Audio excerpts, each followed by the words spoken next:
Hey guys, you are welcome to Living and Learning, a conversational series that captures true life stories and experiences that are relatable.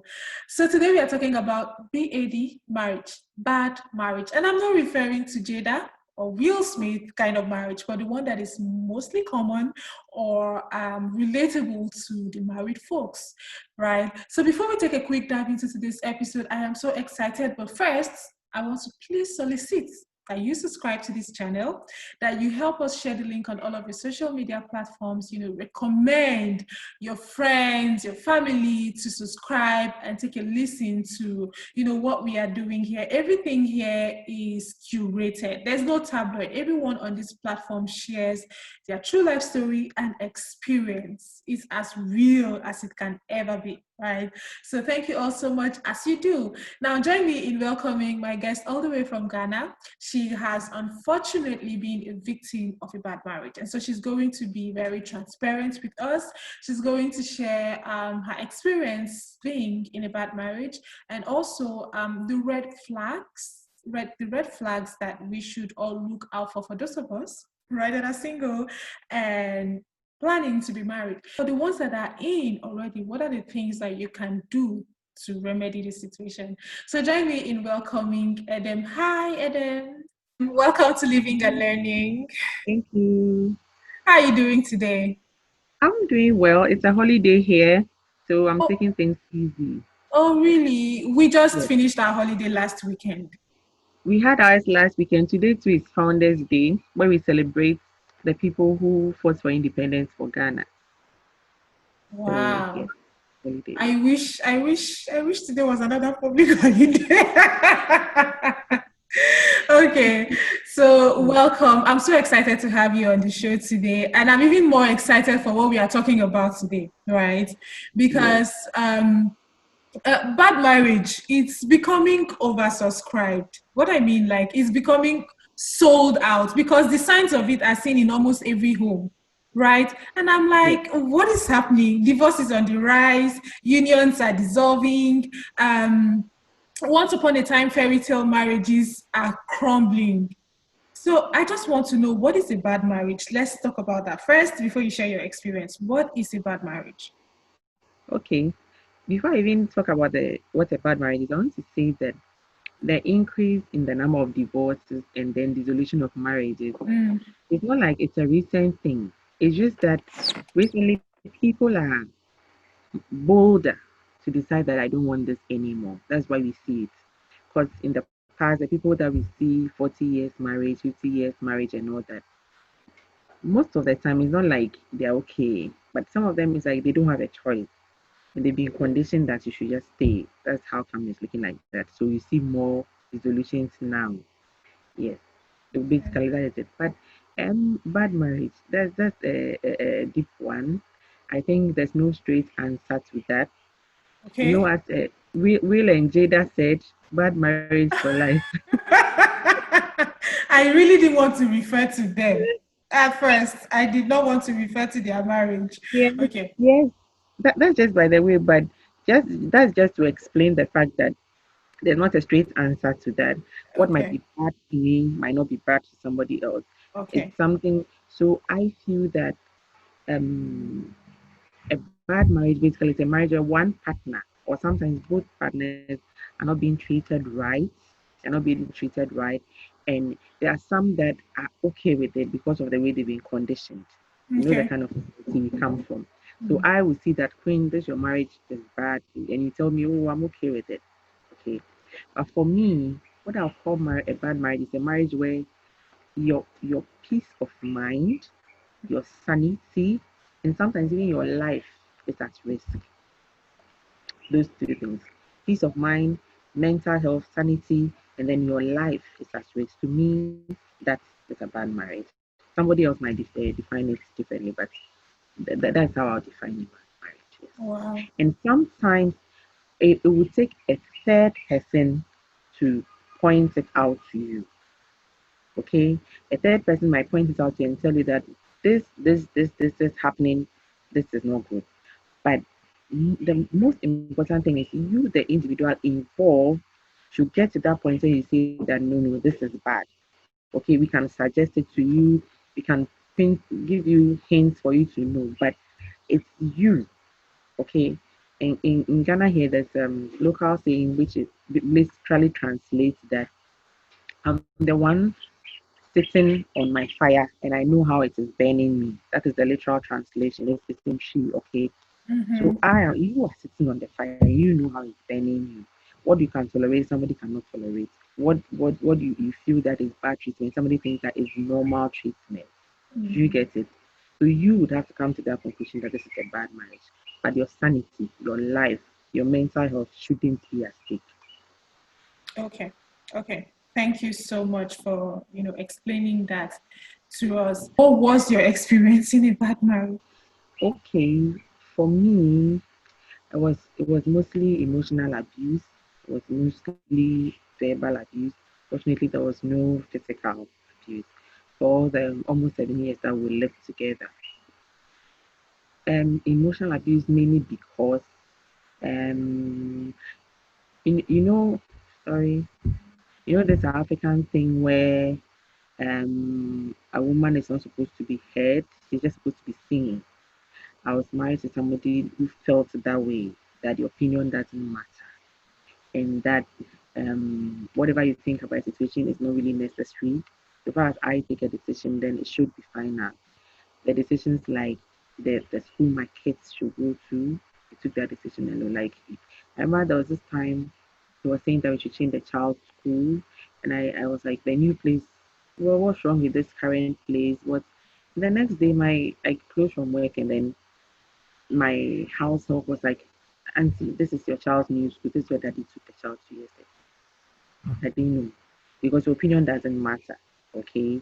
And then also, like, he's practically policing everything you are doing.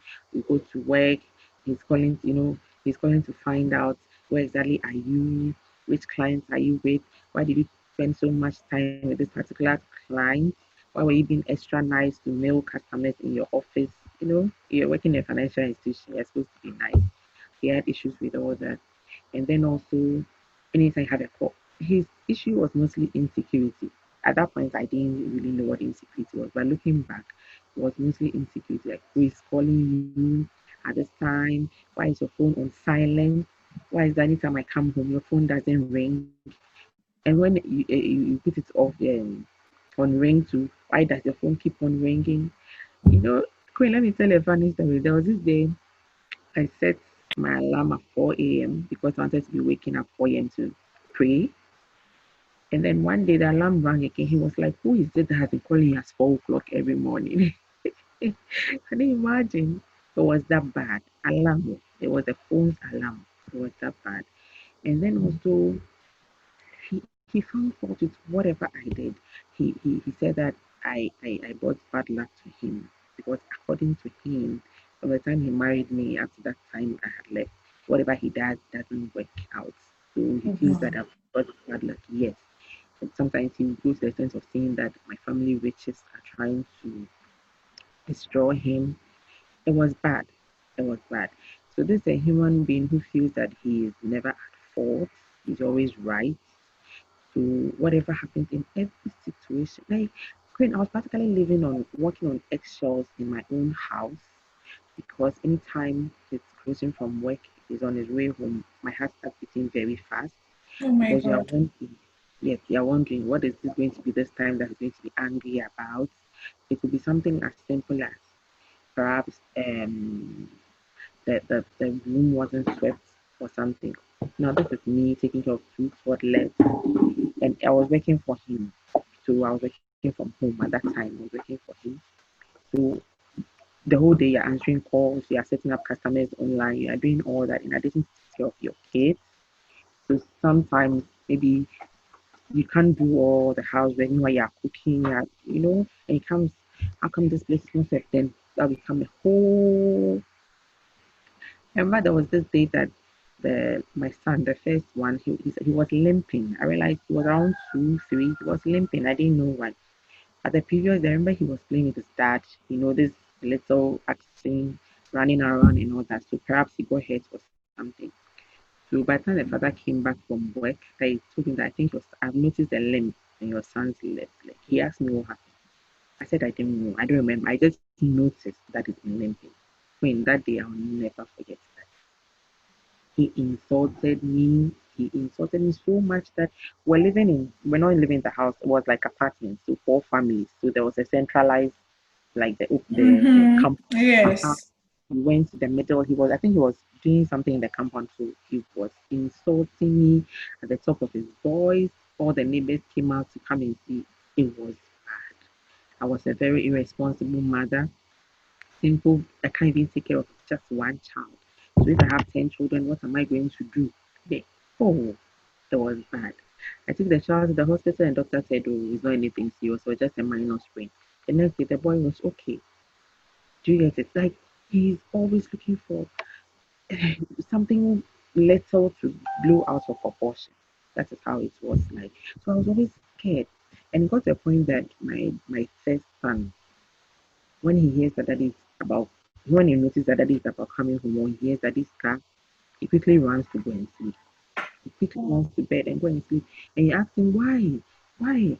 Why? He said, no, I don't want to hear daddy shouting at you anymore. I'm tired of hearing daddy shout at you. Yes. And then he wouldn't he got to a point he didn't want me to work for anybody. Anytime a company called me for an interview, you get angry. You become a fight. And because I wasn't working and I didn't have money usually to go for that interview. I needed money to pick a car and bus or a taxi or something. And I would have to ask him. And obviously that would turn into another fight. So most of the time I didn't really ask and I lost those opportunities. So it got to Wow. a yes, it got to a point I realized that it's not the kind of life I wanted to live. I wanted a marriage of partnership, okay, where I have an opinion, you have an opinion. If there's a deadlock, then I can say that, okay, you take the decision or something. That is how I was brought up. That's how my parents, I used to see my dad and my stepmother do. Yes, so I mean, that was my expectation. But obviously, we had different expectations and our backgrounds were different. So it brought conflict, but most of the time I was at the receiving end. It dampened my spirits because he was always speaking negative things to me. You are very dumb. You are not smart. Look at you. What is your use there? Sometimes he told me that there's nothing you do for me in this house I can't pay somebody to do. Yes, he used to say things like that to me. So it got to a point I realized that I was losing all my self confidence. I actually forgot how pretty I was, how intelligent I was, how smart I was. And I realized that if I don't do something about it, it's going to remain like that forever. So on a bright Sunday morning, we were in church. I just went home, took a taxi. The little baby was about 6 months. He was on my back. I tied him on my back, packed everything in the taxi, came back to church, picked up the other boy from Sunday school. And we left. That was it. Wow. Your story is so touching and is relatable because you're not the first person I'm hearing a similar experience from. I know someone who went through something the same, like almost the same thing, like you're reading a script, what she had initially told me. So, what would you say is the cause? Like, has this always been like that from the very beginning, from when you started dating him, or it was something that happened along the way? Okay. I must admit that I saw little bits of this and that, but not to be too hard on myself. Maybe at that time I was naive. Okay, I was a typical. By the time I get married, I was 26, almost 27. I was a typical church girl. I had few friends. He was the second person I had dated. So I didn't really have much experience about dating and how people are supposed to treat you and all that. And I had in my mind, like they always teach us in church, oh, what is important is that I should be a God fearing man. Okay. So I was looking out for a God fearing man. Today, of course, that's not what I'll look out for. Him being God fearing, that is relative. Okay. It's good, but it's relative. Ha. So it's not a big thing for me now if I decide that I want to go out with somebody else. So that was all I looked out for. But I realized that he used to when I was in the hostel doing my national service, he would call you, where are you? Why are you not in your room? why are you with the guys watching football? I mean, I used to love football because of him. I don't watch football. I used to support Chelsea now. Whatever happens in Chelsea, it's like I'm not even interested. So he was constantly policing me. You know, it's different if somebody is calling out of care. Where are you? Are you okay? Everything okay? It's different. But when the person is calling constantly just to be aware of where you are, what you are doing, who you are with, it's a red flag. I saw it, but I didn't know that it was a red flag at that time. Okay. And then I also saw the way he treated other people apart from me, his relatives, his sisters, especially how he talked to them. When you take a taxi, sometimes the way he talked to the taxi driver rudely. Some of these things were a shock to me because I wasn't brought up that way. I was brought up to be very polite. I was brought up to respect people and their opinions. Yes. But he essentially, and then looking back on hindsight, I realized that he did that more towards women. Okay. So today, as I'm more matured and older, I know that he basically had a lot of disrespect for women, which I couldn't pick at that time. So if I say that I didn't see the signs, I'll be lying. But I didn't know that they blew up into huge monsters. You know, it's like seeing a lion cub and saying that, oh, this is cute. Can I keep it as a pet? You know, I'll manage it. I'll try and domesticate it so that it'll be like the cat in my house. It won't be harmful. You're just joking. Those are like your dating dates. If you carry the lion cub into your marriage, now it's like it's a whole zoo or it's a whole forest, which is his territory, and now he feels free and he's growing. So it become a huge lion that can start chewing you, huge monster. So we see little, maybe 20%, 30% of that when you are dating. I saw some I didn't see, especially his desire to control my finances. As in, what do you do with your money? What do you do with your money? Or, just paid, when it's time for money for the home. I'm like, what did you do when it's not enough? But what about your money? What did you do with it? Like, how much? What did you use for this? Is this not your total salary? So this. I mean, something like that. I didn't see it when we were dating. Okay. But I feel especially the verbal, emotional abuse, insecurity, I saw a lot of. I wouldn't lie. I saw them. Wow.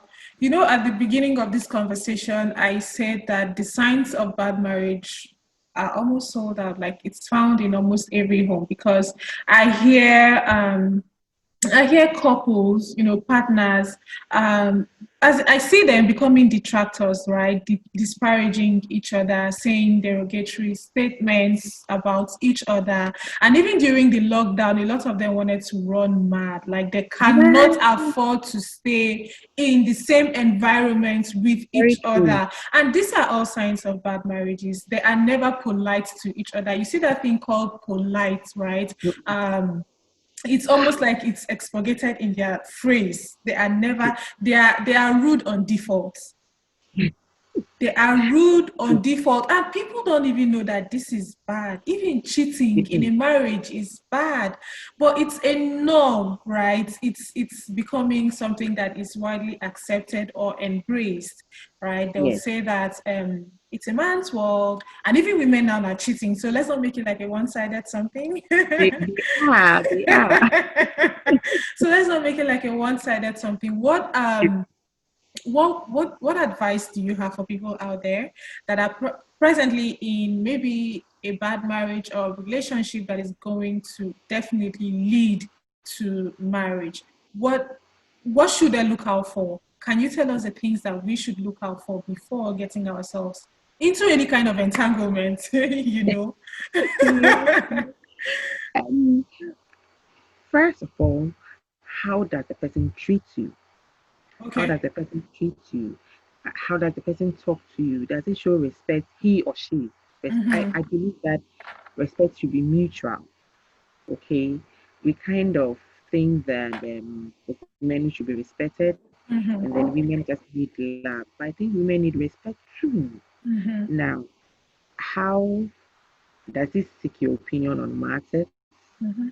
Even whilst you are dating, does it seek your opinion on matters? If he decides to do something, does he just think of it with a solution in mind and come and dump it on you? as a Mm-hmm. team or as partners, Mm-hmm. that is a no.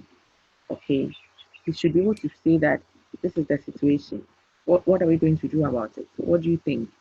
That is very important to me because I feel that it's a partnership, it's teamwork, so everybody's input is necessary. Now, there are sometimes that your strength in a particular area Mm-hmm. is greater, or your knowledge or your insight into a particular topic is kind of Mm-hmm. you are there and he is here, or he is there and you are here. So in Mm-hmm. situations like that, it's fine that we let him do more of the thinking. But Mm-hmm. generally, it should be a blend. It's a blend. What we do, does it seek your opinion on the matter? And then one thing very important to me is, especially when you are dating, how he treats other people. Don't joke with that. Don't joke with that because perhaps that's the beginning of your relationship, or because what the person wants is marriage. So whatever he do, so he treats you extra special. That is, we are lucky. But then other people, when it's in a queue in a bank and then somebody crosses him, how does he behave? Mm-hmm. When he's driving and then somebody does something, a little misunderstanding occurs, how does he react? How does he talk to his immediately family? Mm-hmm. If he's a superior at work, how does he talk to his subordinates or Mm-hmm. his colleagues or whoever? These are things that you should observe, okay? Because at that point, he's treating you all nice, all everything, but it will get to a point that you will also be the other person, even though you are still married or something. It's going to make out the same treatment. Because a human being, there's no way that he will separate how he treats you from how he treats other people. It's one thing, it's like this. But it gets to a point that he's going to do it to everybody, including you. So it's very important how he treats other people. And then things that are you are very sensitive to, or things that you are passionate about, is he supportive about it? Is he supportive? Like your career, or maybe there's a cause like feminism, women empowerment, child labor, generally things like that. What is his opinion on this? At that point, you think that, oh, before you get married, there is no big deal, or But you see, when you get married, you are growing, your career is expanding. You want. Personally, I wanted to work as a diplomat. I wanted to work do international relations.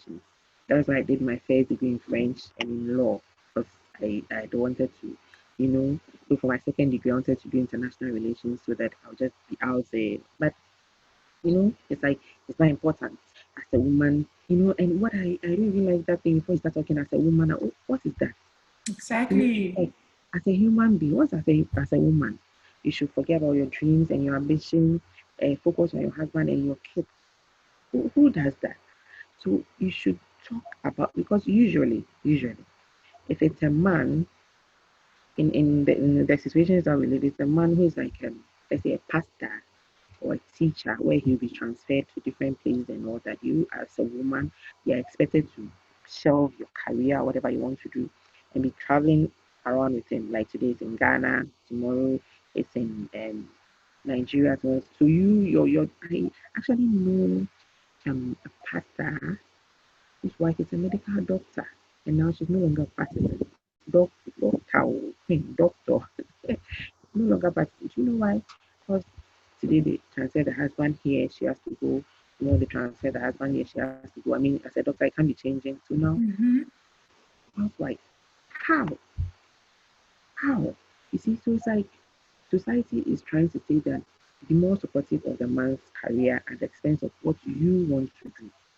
Okay, so these are things that you should talk about before you get married. How supportive he your career goals, what you are passionate about. And it's not about just word of mouth, but the little things that he does. Maybe there's a discussion going on the radio about your career or your area of interest, and he calls you. He says, "Can you tune into this station? They are talking about that your issue." Like sometimes even my friends, my normal friends, anytime they are talking about women empowerment or girl child empowerment, and they hear it on the TV, they say, "Yeah, them, they are talking about your thing on TV. Can you switch to this station?" Even those are just friends. So, or there's somebody, he's walking in town and sees a book about something you're passionate about. Maybe you're passionate about nature, environment, or something. He says, "Oh, I saw this book that is about your thing. he buys it for you. You see, those little things, not just his utterances, oh, I'll support you. No, no, no, no, no. They're little things. Because at that point, you don't see it as a big deal. But when you get married, it will just blow up like that. And you become frustrated.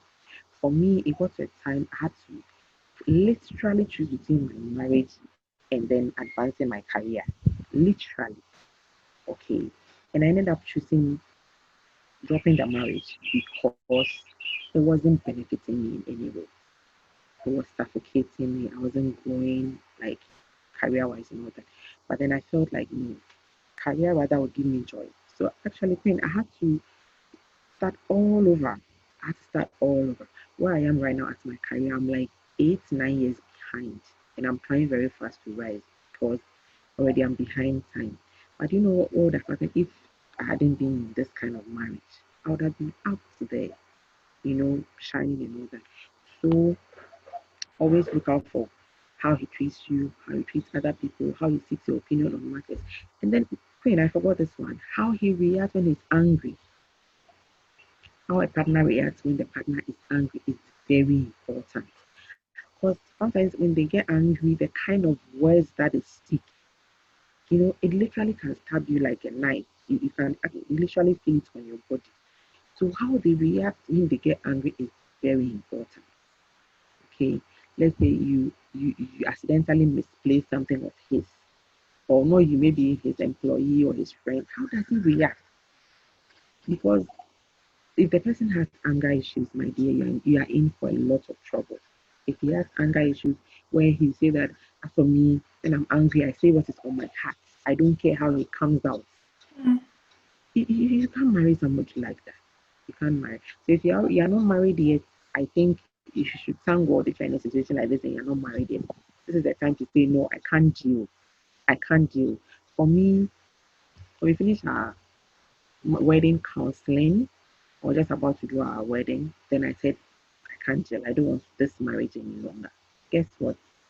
The pastors, the marriage counselors, the few families were like, oh, you're a beautiful couple. Why do you want to destroy this thing? And then don't do that.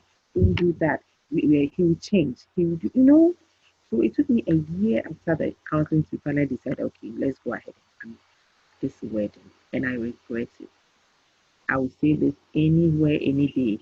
I regret not standing my grounds and saying that I can't deal with this, so I cannot go ahead with this wedding. Because all the fears that I had, they came to pass when we got married, and even got worse when we got married. So if at that point, even if it's the day before the wedding, and you realize that I can't deal with this, sweetheart, don't do it. You won't die. Don't. People will talk, people will say a lot of things, but it will eventually fizzle out and you'll be fine. If you are already in a marriage like that, me, people were saying things to me, yeah, then this is bad, yeah, then you have to leave. But it got to a point when I myself realized that I can't deal. This was a deal breaker. I can't go ahead anymore. Nobody can take that decision for you, sweetheart. Nobody. Because if your family comes to pack your things out a few months down the line, you might be saying that they destroyed your mind. If your friends come and then pull you out of, drag you out of that home, you're going to say later that they destroyed your mind. Will my siblings were angry. They were always saying that, why won't you leave the marriage? Why won't you leave the marriage? But they were smart and wise enough to know that they cannot come and drag me out. My other brother made a statement that it until you yourself decide that you want to leave, there's nothing we can do to help you. And frankly, after I left and I came out of the marriage, they've been so supportive up to today. Financially, emotionally, they've been so supportive. So nobody can force you. You have to take that decision that you want to leave. If you feel that you can continue living with it, it's fine. Okay, and don't forget the children too. You are doing that and then you are teaching the kids. If they are boys, you are teaching them that it's It's right okay for that to happen. for that to happen. It's right for you to treat women like that. If you have daughters too, you are telling them that it's okay for your man to be To treating you like treating you that. like that. It doesn't work for the kids. So don't say that you are staying because of the kids. No, don't do that. So you knew the signs from the very beginning, right? What about people who mask it? What about people who, I mean, they started out fine. They will tell you, I never knew, I had no idea he or she had this in him or her. So, what Yeah. about those people? What can you say? And do you also think that maybe therapy would have helped in your case? Maybe someone in a bad marriage already can you recommend therapy to them, or it's a no? What do you think? Okay. Let me answer the second question first. For for us, we even went through postmarital counseling when we started having issues. Mm-hmm. We one two different counselors, but at every point he kept on saying that the counselors were siding with me against, like they're trying to pitch me against him. You know, when the counselors kept on telling him that no, it's about this is right and this is wrong. So it doesn't matter who is involved. If your matter is wrong, and when went the second counselor to same issue, he kept on saying that they are siding with me. He's telling me that he doesn't want me to work, and as counselors, and especially Christian counselors, they should be able to tell me that listen to your husband. And the counselor's like, we are professionals, we can't do that. What about your wife? What makes her happy? So at least we went through some a little therapy, a little counseling, but it still didn't work because he wasn't one party wasn't ready to listen. And for me, even during the second counseling therapy session, to be fair, to be frank, I wasn't involved. I was there in my body, but my mind wasn't there because I had made up my mind that I was leaving. So all that was happening. So it got to a point when they are talking, I don't talk. I just sit in the session. The counselor will talk, he will talk plenty. When they ask me a question, I just answer yes, no, or I'll say I don't have an answer. So at that point, the counselor realized that I was already out. Like nothing anybody would say would change my mind. So, but it works for some people.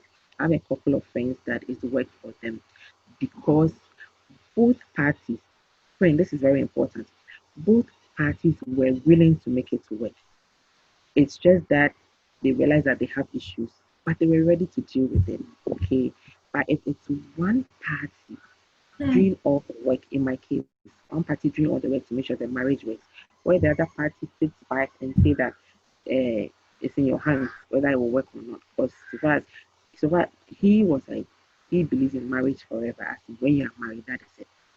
So there is not really about effort he has to put in or something. Marriage is marriage, whether it's bad or you have to stay inside. I didn't believe in that. I knew that he had to put in extra work.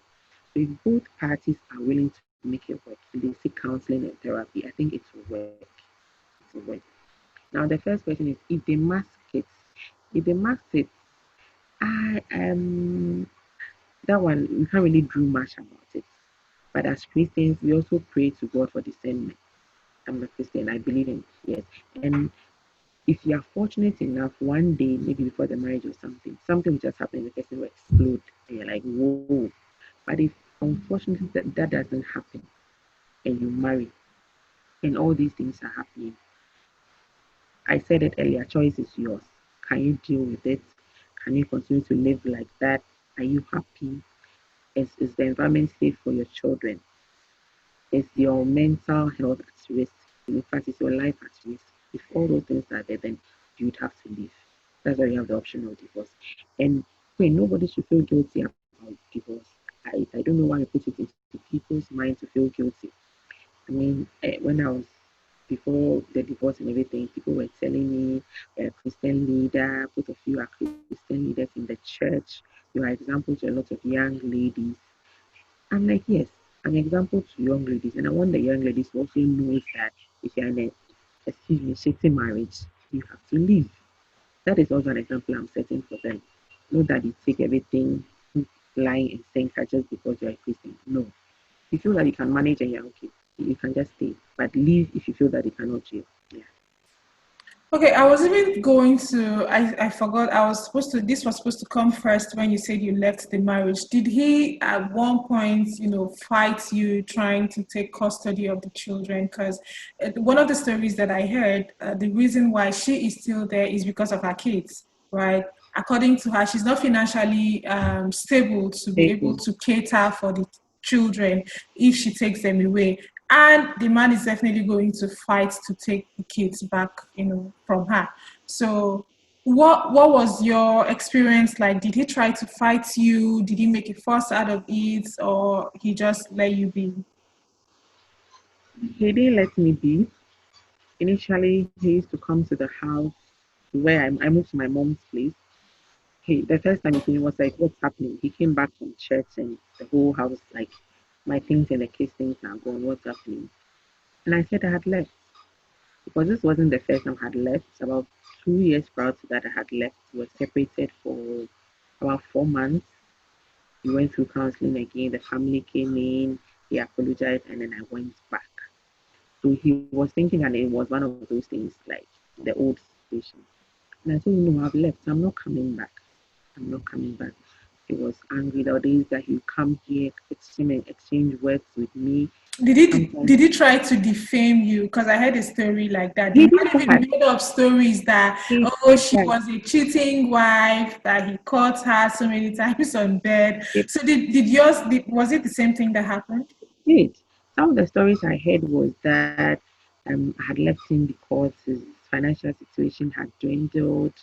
And I mean, Queen, this was a man, when I started dating him, he was living in a single room. As at the time I had left, we had built two different two-bedroom houses. If if this was somebody whose finances had dwindled, I don't know how the comparison was being done. So that was why I left him. Then sometimes he used to say that he knows that it's because um, he got a dream or a revelation or something. He saw that there was this small boy who was chasing me, and that's why I'd want to date the guy or something. That's why I left him. Mhm. He was saying a lot of funny things. Even when I was after I left, he was always making accusations that I've been sleeping around and he's been hearing stories. Whoa, he said a lot of those things. But because my mind was made up, it didn't make any difference to me. It didn't. Sometimes when I travel, my work, sometimes I travel out of Accra for days and then he'll call. So when I travel, where am I lodging? Is it in a hotel? I said, it's none of your business. It's actually none of your business because we are no longer together. Maybe it's the divorce that hasn't been finalized, but we are no longer together. So it's none of your business. So, usually I'll be shivering when he's talking and I'm all timid and so he didn't understand why all of a sudden I become, arrogant Bold. and that's how the whole thing. And then with the kids, he couldn't, that one, he couldn't have said that he wanted custody because this was a man that in all these years I lived with him, I can practically count on my fingers the number of times he had bathed the boys, his own sons, or the number of times he started to prepare Milo for them to drink. So he can't take care of them. So it wasn't even an issue. It wasn't an issue. The only thing is that sometimes when it comes for them here, I set him to bring them back by 6 p.m., 7 p.m., but sometimes he brings them like 10 p.m. and I get angry. And he knows that the only thing he can do to make me very angry or upset is when it has to do with the kids. When it comes to my boys, I'm a tigress. I become a tigress. He knows it. So anytime he wants to get me angry or all worked out, he does. Like he takes the boys out, brings them out in fact very late. So this day he brought them out around 11 p.m. Queen, I was literally exploding. I was literally exploding. But apart from that, no custody, no. He can't take care of them, so he can't fight for custody. And now that a divorce has been finalized, the judge has given me custody, full custody. So he only has visiting rights. Wow. Yeah. Wow. Thank you so much for sharing your story. Unfortunately, what you went through is a lot of women's reality, right? But they don't talk about it. Like I Yeah. am even just finding out about this one, and it has been going on for years. How do Mm. women stay in abusive, bad marriages and conceal it for so long? Like trying This to taker now, this show is the that world that, oh, you're a good wife or your marriage is, and you're suffering on the inside. Like you said, it stripped her away of so many things. She lost her self-esteem, she lost her self-confidence, like she didn't see anything good about herself. right? Like you, just the same thing that you described. He was always dumping on her to the point that she started believing the lies that he was telling her. She was a nobody. She was, and like you, she was also very smart. She, you know what? She is very smart. Like you understand, he was controlling her Mhm. finances. She can't work. She can't do anything. Like she was dependent on him, Oh, and he would still then use that against her. It's really bad that women are going through all of this and keeping quiet about it. So thank you so much for sharing your story. What is your parting message? What do you have to tell them? I know you've said almost everything, but what is like your goodbye message to anyone listening but out my there? goodbye message is that abuse is not only physical, where you see scars on your body. That is not the only abuse. When the person is trying to control your finances, the person is trying to um, practically alienate you from your friends and the people who love you, that is a big red flag. Because it's like an animal trying to attack you. He makes sure that he isolates you where he can attack you alone. So when he's alienating you from your friends, don't visit your friends, don't call your friends, don't go for your family events when there's a wedding or a funeral, he doesn't want you to go. He's gradually trying to take you away from people so that when he's beginning to mistreat you, nobody will be able to tell you that this is wrong or this is right. Because I got to that point. A lot of my friends and family didn't know that that was happening to me. So make sure, like, when the abuse is emotional, where he's always insulting you, verbal abuse, emotional abuse, financial abuse, those things are also very important. People don't see it physically on you, and it's psychologically it's having an effect on you. So that is also abuse. I'm saying this because people are more interested. The question they used to ask me was he beating you? Was he beating you? Was he touching you? I said, no, he wasn't. Oh, so then why? You see, but emotional abuse is very, very bad. It has a lot of effects. And the final thing is, you know how the fire is burning you. So you decide whether your skin is tough enough to take that burning or now your skin is peeling off. So you have to run away from the fire. It's a proverb. Thank you. Wow, oh my God, thank you so much. You see, this thing about emotional abuse, right? For some people, it's usually subtle and insidious. It's not abrupt. So when if you are, I'm not married, I'm not in a relationship also.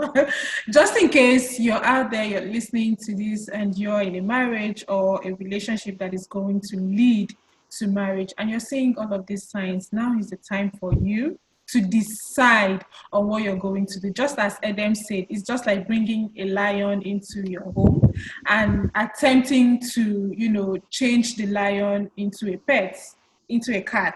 A lion is always going to be a lion, and there's nothing you're going to do about that. So, just in case you're seeing all of these subtle signs, what it's time for you to make a decision. Is this something that you can tolerate? Because as she said, it's going to explode to something even more bigger in future. Is this something that you can tolerate? And if it's not something that you can tolerate, walk away.